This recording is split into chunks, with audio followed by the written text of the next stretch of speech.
Visa ക്യാൻസലേഷനെ പറ്റിയിട്ടുള്ള labour visa cancel ആക്കുകയാണെന്നുണ്ടെങ്കിൽ ആദ്യം നിങ്ങൾ ചെക്ക് ചെയ്യേണ്ടത് നിങ്ങളെ നമ്പറാണോ രജിസ്റ്റർ ചെയ്ത് നമ്പർ എന്നുള്ള ചെക്ക് ചെയ്യുക. എന്ന് വെച്ചാൽ നമ്മളിപ്പോൾ വിസ ക്യാൻസലേഷൻ അപ്ലൈ ചെയ്യുമ്പോൾ ലേബറിൽ നിന്ന് നിങ്ങൾക്കൊരു ലിങ്കോ OTP എന്തെങ്കിലും വരുമ്പോൾ അത് നിങ്ങളെ സ്വന്തം മൊബൈലിലായിരിക്കണം ഒന്നത്.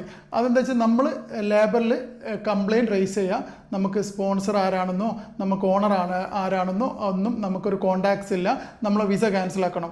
അത് കംപ്ലയിൻറ്റ് ചെയ്ത് കഴിഞ്ഞാൽ നിങ്ങൾ ആ രജിസ്റ്റർ ആയ നമ്പറിലേക്ക് അപ്രൂവ് ആയ ലിങ്ക് വന്നു കഴിഞ്ഞാൽ നിങ്ങളെ സ്വന്തം ID വെച്ചിട്ട് നിങ്ങൾക്ക് എന്താക്കാം, എമിഗ്രേഷൻ ഏതെങ്കിലും നിയർ ബൈ ആമർ സെൻറ്ററിൽ വെച്ചിട്ട് നിങ്ങൾക്ക് എന്താക്കാം, നിങ്ങളെ വിസ എമിഗ്രേഷനും ക്യാൻസൽ ആക്കാം.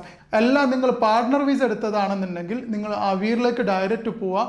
അവീറിൽ കൗണ്ടർ നമ്പർ 53, 54 അവിടെ പോയാൽ നിങ്ങൾക്ക് കറക്റ്റ് ഒരു കൗണ്ടറിലേക്ക് ഒരു ടോക്കൺ തരും. നിങ്ങൾ അവിടുന്ന് ഡയറക്റ്റ് എന്താക്കാം, നിങ്ങൾക്ക് ഔട്ട് പാസോ അല്ലാന്നിട്ട് വിസ ക്യാൻസൽ വിത്ത് ഔട്ട് പാസ് തരും.